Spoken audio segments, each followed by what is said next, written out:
இந்த வீடியோ பார்த்துட்டு எல்லாருக்குமே இந்த விஜி அபிஷேகோட ஒரு ஸ்ட்ராங்கான வணக்கத்தை சொல்லிடுறேன். நம்ம டெய்லி ஒரு ஸ்டோரி சொல்லிட்டு இருக்கோம்ல, இன்னைக்கு எதை பற்றி பேச போகிறோம் அப்படின்னா, கொங்கு யாருக்கு நொங்கு இல்லை கொங்கு, அதாவது கொங்கு மாவட்டத்தில் தொகுதியெல்லாம் யாருக்கு அப்படின்றதான் இன்னைக்கு எல்லாருமே யோசிச்சுட்டு இருக்க பேசக்கூடிய ஒரு பொருளாக இருக்கு. ஏன் அப்படின்னா இப்போ கொங்கு மாவட்டங்கள் வந்து எல்லாருமே பார்க்க பண்ண ஆரம்பிச்சிட்டாங்க. என்ன எப்படி சொல்கிறோம் அப்படின்னா, அதாவது கொங்கு நாடு அப்படின்னு எடுத்துக்கிட்டோம் அப்படின்னால அது வந்து ஏடிஎம்கேட கோட்டை அப்படின்ற விஷயம் நம்ம எல்லாருக்குமே தெரியும். இப்போ இது வந்து பேசும் போடுற மாறி இருக்கு அப்படின்னா என்ன காரணம் அப்படின்னா, இப்போ செங்கோட்டையினர்கள் தாவேக்கால இணைஞ்சது தான். அதனால வந்து ஓட்டு பிரியாதா, கொங்கு நாடு உண்மையிலே யாருக்கு, திடீர்னு இன்னொருத்தவங்க வந்து இது டிஎம்கே இந்த வாட்டி கொங்கு நாடு ஃபுல்லாகவே பிடிச்சிருவாங்க அப்படின்னு சொல்றாங்க.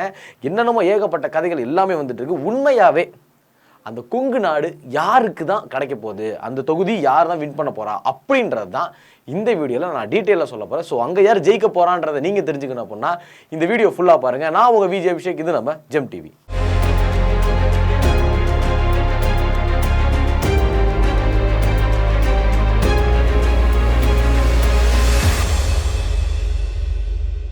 அதாவது கொங்கு நாடு அப்படின்னு எடுத்துக்கிட்டோம் அப்படின்னாலே அங்கே கரூர், கோயம்புத்தூர், திருப்பூர், பொள்ளாச்சி, பல்லடம் அப்படின்ற சைடு எல்லாமே கொங்கு, அதாவது கொங்கு பேசக்கூடியவர்கள், அதாவது கொங்கு தமிழ் அப்படின்னு சொல்லுவாங்க. அது மட்டும் இல்லாமல் ஒன் ஆஃப் த ஒரு கேஸ்ட் அப்படின்னே சொல்லலாம். ஓகேங்களா, அந்த சைடு வந்து எப்போவுமே வந்து ஏடிஎம்கேவோட ஆச்சு தான். அதாவது எப்படி சொல்கிறேன் அப்படின்னா, இப்போ சென்னையும் டெல்டாவும் வந்து எப்படி டிஎம்கேவோட கோட்டையோ அந்த மாதிரி கொங்கு நாடு தென் மாவட்டங்களும் வந்து பார்த்தோம் அப்படின்னா அவங்களோட கோட்டை யாரோடது, ஏடிஎம்கேவோட கோட்டை. கோட்டை மட்டும் இல்லை, கோட்டை, தோட்டம், துறவு, வரப்பு, வாக்கிய, ஆறு எல்லாமே அவங்களோட தான் அப்படின்ற மாதிரி அங்கே இருக்கிற முழு ஓட்டுமே வந்து ஏடிஎம்கேக்கு தான் விழுக்கும். இப்போ வந்து புதுசாக என்ன பிரச்சனை ஸ்டார்ட் ஆயிருக்கு அப்படின்னு பார்த்தோம் அப்படின்னா, இப்போ வந்து இந்த தொகுதியில் வந்து யார் நிற்க போகிறா, யாருக்கு இது கிடைக்க போகுது அப்படின்னு பார்த்தீங்க அப்படின்னா, ஒன்று வந்து தாவேக்காவை சேர்ந்த செங்கோட்டையன் அவர்கள் இப்போ வந்து விலைக்கு போனார்ல அவரு, அடுத்தது டிஎம்கேல நிற்கிற செந்தில் பாலாஜி அவரு, மூணாவது யாருன்னு பார்த்தீங்கன்னா ஏடிஎம்கேலேருந்து எஸ்பி வேலுமணி. இவங்க 3 பேர் தான் இப்போதைக்கு அங்கே நிற்க போகிற கேண்டிடேட்டாக இருக்க போகிறாங்க. அது மட்டும் இல்லாமல் இப்போ உங்கள் 3 பேரில் வந்து யாருக்கு விழுக போகுது அப்படின்றத நான் சொல்ல போகிறேன்னு சொன்னேன். சரிங்களா, இப்போ வந்து நம்ம சொன்ன மாதிரியே தென் மாவட்டங்கள் டெல்டா மாவட்டம் எப்பயுமே ஏடிஎம்கேயோட கோட்டை அப்படின்னு நான் சொன்னல. அது மட்டும் இல்லாமல் தென் மாவட்டங்கள் அப்படின்ற குறிப்பாக எடுத்துக்கிட்டோம் அப்படின்னா, அதாவது முதல் முறையாக எம்ஜிஆர் அவர்களை வந்து ஆதரித்ததும் அவருக்கு சப்போர்ட் பண்ணதும் முதல்ல தென் மாவட்டங்களில் தான். அந்த எம்ஜிஆரை வந்து முதல்ல ஓகே இவர் வந்து ஒரு மிகப்பெரிய தலைவர் அப்படின்னு சொல்லி ஆரம்பித்த இடங்கள் வந்து தென் மாவட்டங்கள் அப்படின்னு சொல்லப்படுது. அதுக்கப்புறம் அந்த தென் மாவட்டங்களோட ஃபுல் ஓட்டுமே எப்போவுமே வந்து எம்ஜிஆர் அவர்களுக்கு தான் இருந்திருக்கு. டோட்டலாகவே எம்ஜிஆர் அவர்கள் மட்டும்தான் இருந்திருக்கு.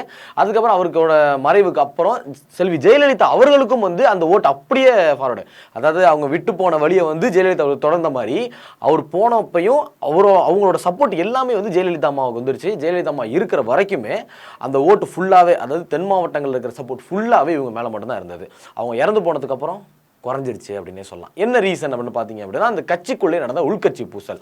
அதாவது இப்போ நீங்கள் ஒரு இடத்துல இருக்கீங்க, ஒரு ஆஃபீஸில் ஒர்க் பண்ணுறீங்க அப்படின்னா, அந்த இடத்துல போய் நீங்கள் புதுசாக ஜாயின் பண்ணுறீங்க அப்படின்றப்போ அங்கே இருக்கிறவன ஏற்கனவே மாறி அடிச்சுக்கிட்டு இருந்தாங்கன்னு வச்சுக்கோங்களேன். ஒரு கேங் இருக்குது, அந்த கேங்குள்ளே மாறி அடிச்சுக்கிறாங்க அப்படின்னா அங்கே இருக்கிறது உங்களுக்கு பிடிக்குமா? அந்த மாதிரி தான். ஏன்னா அவங்க உள்கட்சிக்குள்ளே பூசிக்கிறாங்களே, அதாவது உள்கட்சிக்குள்ளே சண்டை போட்டுக்கிறாங்களே அப்படின்றத ஒரு சந்தேகத்தின் அடிப்படையில் தான் தென் மாவட்டங்களில் வந்து கொஞ்சமாக ஓட்டு வங்கி வந்து குறையப்படுது. எது மேலே? ஏடிஎம்கே மேலே. ஏன் அப்படி நான் ஸ்ட்ராங்காக சொல்கிறேன் அப்படின்னு பார்த்தீங்க அப்படின்னா, அதாவது 2021 நடந்த சட்டமன்ற தேர்தலில் நல்லா நோட் பண்ணிக்கோங்க. 2021 நடந்த சட்டமன்ற தேர்தலில் மதுரையில் இருக்கக்கூடிய 10 தொகுதியில் கிட்டத்தட்ட ஈக்குவல், அதாவது ஏடிஎம்கேக்கு ஈக்குவலாகவும் டிஎம்கே ஈக்குவலாகவும் கிட்டத்தட்ட 5க்கு 5 தொகுதிகள் வந்து வின் பண்ணியிருக்காங்க. ஏடிஎம்கே 5, டிஎம்கே 5. இது வரைக்கும் அவங்க வந்து வின் பண்ணதே கிடையாது, அதிகமான தொகுதிகள் எடுத்ததே கிடையாது. ஏன்னா தென் மாவட்டங்களும் அவங்களோட கோட்டை அப்படின்னு நான் சொல்லியிருந்தேன்ல, அப்படி இருக்கிறப்ப அவங்க வின் பண்ணதே கிடையாது. ஆனால் இந்த முறை 2021 சட்டமன்ற தேர்தலில் தென் மாவட்டம் அவங்க பிடிச்சிட்டாங்க அப்படின்னே சொல்லலாம். எதனால்?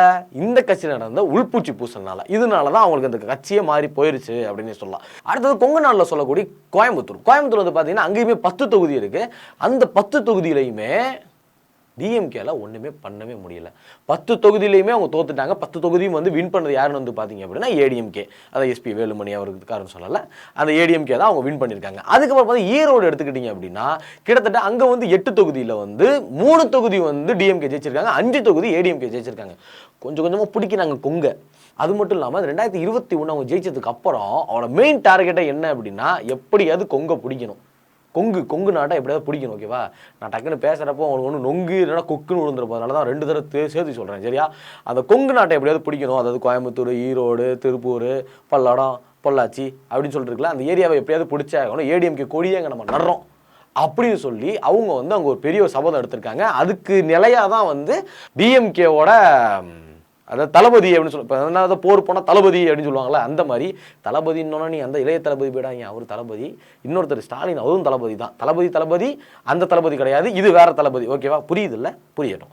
அதாவது இந்த போர்லலாம் போனோம்னா தளபதினு ஒருத்தருப்பாங்க. அந்த மாதிரி கொங்குக்கு தளபதியாக வந்து டிஎம்கே வந்து செந்தில் பாலாஜி அவரை முன்னிலைப்படுத்தி எப்படியாவது வந்து ஜெயிச்சே ஆகணும் அப்படின்னு சொல்லியிருக்காங்க. அப்படி கொங்குல வந்து அவ்வளோ அவ்வளோ பேர் இருக்காங்களா ஏடிஎம்கே ஓட்டு போகிறதுக்கு அப்படின்னு நீங்கள் தோணுதா? அதுக்கு நான் டீட்டெயில் சொல்கிறேன். அதாவது ஏடிஎம்கேவோட கூட்டணி இருக்கிறது யார் அப்படின்னா பாஜக. ஓகேங்களா, பாஜக வந்து மற்ற இடத்துல தாமரை மலர்ந்தாலும் பாஜக தமிழ்நாட்டில் மலர வைக்கிறது வந்து ரொம்பவே கஷ்டம் அப்படின்றத எல்லாருமே சொல்லிட்டு இருக்காங்க. இருந்தாலும் கொஞ்சம் கொஞ்சமாக வளர்ந்துட்டு தான் இருக்குது அப்படின்றது உண்மை. ஓகேவா, அது மட்டும் இல்லாமல் இப்போ இந்த 2021 நடந்த எலெக்ஷனில் வந்து கிட்டத்தட்ட 20 இடத்துல வந்து பாஜக வந்து போட்டிக்கிட்டாங்க.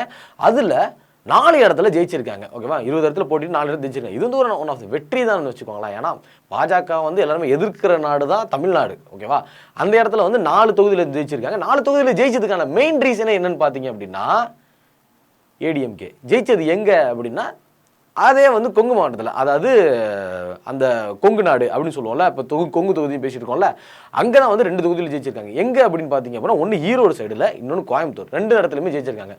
பாஜக ஜெயிச்ச 4 இடத்துலையுமே 2 இடம் வந்து கொங்குல. அதனால நமக்கு நல்லாவே தெரிஞ்சிருக்கும் கண்டிப்பாக வந்து ஏடிஎம்கேக்கு வந்து இங்கே எந்த அளவுக்கு எவ்வளோ ஒரு செல்வாக்கு இருக்கும், அதாவது ஓட்டு வங்கி எவ்வளோ இருக்கும் அப்படின்னு. அதாவது அவங்களோட கூட்டணி வச்சதுனால தான் பாஜகவால் அந்த 2 தொகுதியும் ஜெயிக்க முடிஞ்சு அப்படின்றதான் ஒரு முழுக்க உண்மை.